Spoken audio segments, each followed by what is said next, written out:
Assalamualaikum warahmatullahi wabarakatuh. Kembali lagi kawan di Legenda Catur Dunia dan kembali lagi ke turnamen online Champion Chess Tour seri ke-6 Julius Baer Generation Cup 2023 babak knockout untuk divisi 1 kawan, yang diisi oleh 8 pemain. Hasilnya sudah saya sebutkan di video tadi siang. Untuk hari pertama kemarin malam kawan, yaitu Carlsen lolos ke babak berikutnya setelah mengalahkan Amin Tabatabai.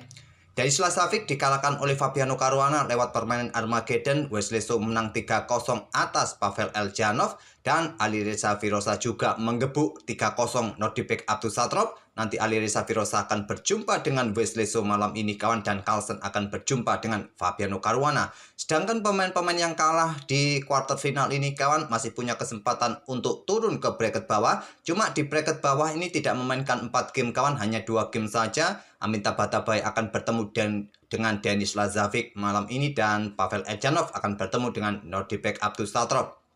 Kalau para pemain mampu bertahan di bracket bawah, mereka akan mempunyai kesempatan untuk naik kembali untuk menantang pemenang bracket atas di grand final.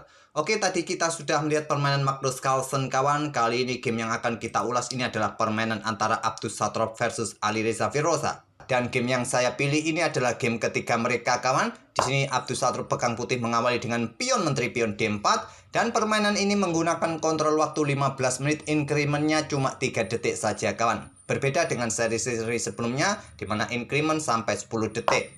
Kuda F6 balasan dari Alireza Firoza, ada pion C4, pion E6 kawan menantang permainan Nimzo Indian Defense jika kuda C3. Anti Nimzo Indian dimainkan oleh Abdussatrov. Ada pion D5 Queen's Gambit Decline kawan. Di sini kuda C3 variasi 3 kuda dan pion C5 berubah bertransposisi kembali ke bentuk permainan Scimitar's Defense dari Alireza Firoza. Pion C pukul pion D5, pion C ambil pion D4 terlebih dahulu, diambil balik oleh kuda, dan pion D5 diambil balik menggunakan kuda juga kawan agar tidak mempunyai pion terpisah di pusat.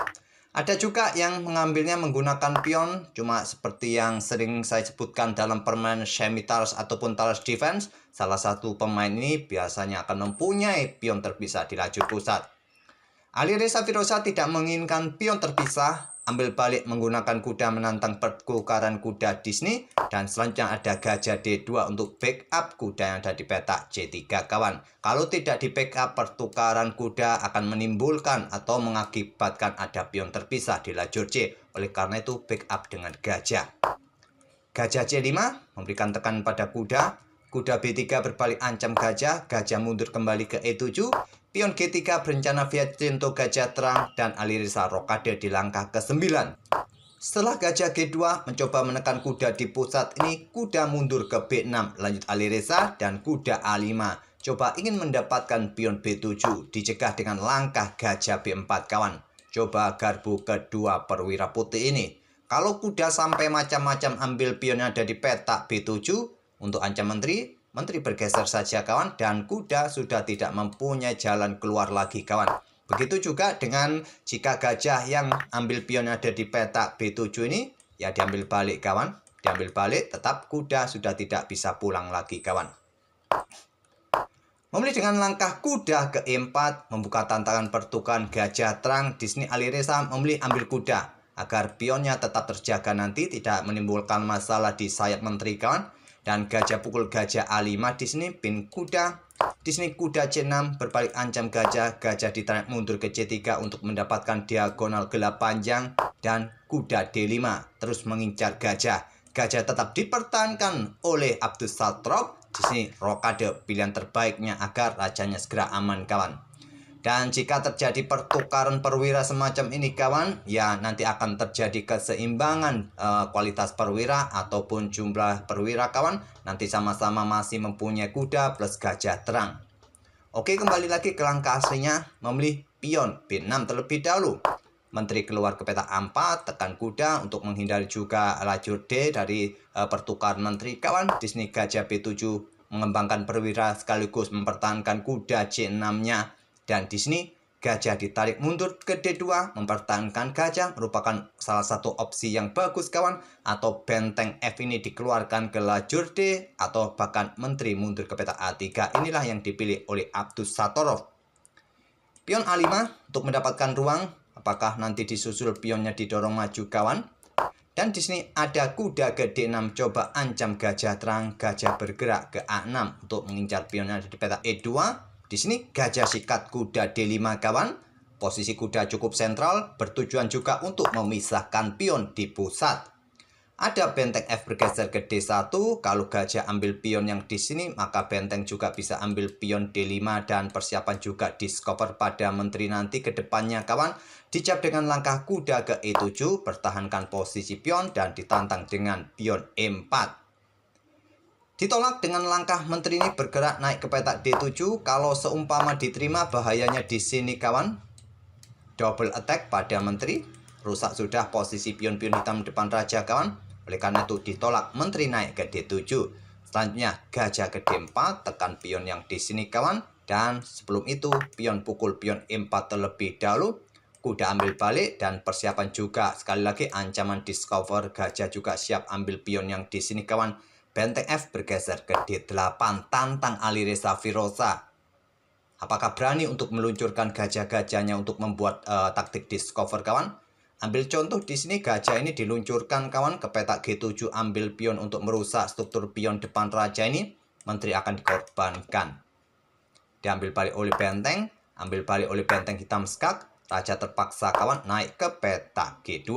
Selanjutnya apa? Gajah F1 skak kawan. Kalau mundur ke G1 ancamannya gajah H3 open skak, skak mat. Kalau naik kawan ke sini ada benteng skak yang memaksa menteri ini juga jatuh. Hitam dalam posisi yang diunggulkan. Memilih menteri bergeser ke F3, membuat taktik seperti ini kawan. Kuda ke F6 skak, diambil oleh pion, diambil balik oleh menteri. Ancamannya nanti pada petak-petak gelap skak mat yang memaksa menteri ambil gajah agar tidak ada dukungan skak mat di area rajanya kawan. Dan di sini menteri bergeser ke C6. Ilustrasinya seperti ini kawan, anggap saja benteng ini kalian keluarkan, seperti ini jadinya. Ancamannya garbuan, jadi memaksa pion ambil kuda, menteri ambil balik. Ancamannya pada petak-petak gelap ini kawan, yang sulit dibendung lagi selain menyerahkan menteri seperti ini kawan. Di sini menteri bergerak ke C6, lanjut Alireza, pertahankan baris ke-6-nya atau petak F6 kawan. Di sini ada benteng AC1, menteri bergeser ke G6. Selanjutnya ada pion H4, mencoba mengusir menteri sebisa mungkin kawan. Dihentikan dengan pion H6, dikasih pion H5 kawan. Bukan dikasih tapi diancam karena masih ada menteri di sini. Dan menteri bergeser ke E6, tetap menjaga petak F6-nya. Benteng bergeser ke E1, meninggalkan gajah dan juga ada persiapan ancaman kawan. Kalau gajah ini sampai diambil oleh benteng, maka kuda F6 skak. Diambil oleh menteri, menteri putih mendapatkan benteng yang di sini kawan. Gajah jatuh, putih diuntungkan dengan kualitas pasang benteng melawan benteng plus kuda. Menteri bergeser ke F5, menantang pertukaran menteri dan diterima oleh Abdus Satorov. Diambil balik oleh kuda. Di sini gajah ambil pion B6, ancam benteng. Selanjutnya benteng bergeser untuk rebut pion di baris kedua. Setelah gajah ambil pion A5, Alireza mendapatkan pion B2 dan pion ini dalam ancaman. Di sini gajah bergerak ke petak C3, merupakan pilihan terkuat untuk melepaskan pion yang di sini kawan. Benteng ambil pion dan kita dapati permainan kualitas perwira sama gajah, cuma bedanya gajah gelap versus gajah terang dengan dukungan kuda dan sepasang benteng masing-masing. Dan posisi pion ini dalam posisi yang simetris kawan, di sisi raja sama-sama masih mempunyai 3 pion. Kemungkinan permainan akan berakhir remis dengan gajah C3 ini. Tapi memilih dengan langkah benteng A1 pertahankan pion, dicap dengan langkah kuda D4 kawan. Ancamannya di sini garbuan ataupun ancaman di sini kawan. Dan di sini pilihan terkuatnya gajah ke petak C3 seperti ini kawan. Lakukan skak di sini, raja bergeser ke H2, kuda sikat gajah, diambil balik oleh kuda, benteng ambil pion F2 skak. Memang dari tadi setelah benteng ini bergeser ke A1, posisi putih sudah mulai kolaps kawan. Tapi lagi-lagi gajah C3 merupakan pilihan terkuat. Tapi memilih menantang pertukaran benteng. Benteng EB1 diladeni oleh Alireza, diambil balik oleh benteng. Gajah D3 kawan, garbuan terhadap kuda, terhadap benteng di sini. Benteng D1 berharap bisa mendapatkan salah satu perwira, tapi sudah terlambat kawan. Kuda ke F3 skak. Di posisi ini Abdus Satorov menyerah. Sumpama kawan, di sini raja ini bergerak ke petak G2 agar raja juga bisa mendapatkan kuda di sini kawan. gajah sikat kuda kawan. Melindungi kudanya dan persiapan discover. Coba hitung, hitam masih unggul 1 perwira. Ini sudah cukup membuat Abdus Sator menyerah. Terserah kalian memilih variasi seperti apa saat kuda ini melakukan skak. Kalau Stockfish menyarankan tadi kepada G2 kawan, ataupun yang lain, tetap kuda ini jatuh di langkah berikutnya, hitam akan tetap unggul 1 perwira. Ada 2 perwira putih yang dalam tawanan kawan di sini, sulit untuk melepaskan salah satunya. Oke, itulah kawan salah satu game antara Abdus Satrov versus Alireza Firoza, di mana Alireza Firoza menggebuk Abdus Satrov dengan 3-0 langsung kawan dalam permainan rapid 15 menit increment 3 detik. Nanti Alireza Firoza akan berhadapan dengan Wesley So. Semoga permainan dalam pembukaan semi-taras tadi bisa menjadikan bahan referensi kalian dalam permainan Queen's Gambit Decline variasi semi-taras ataupun taras defense. Dan kita akan bertemu di video-video berikutnya. Terima kasih. Wassalamualaikum warahmatullahi wabarakatuh.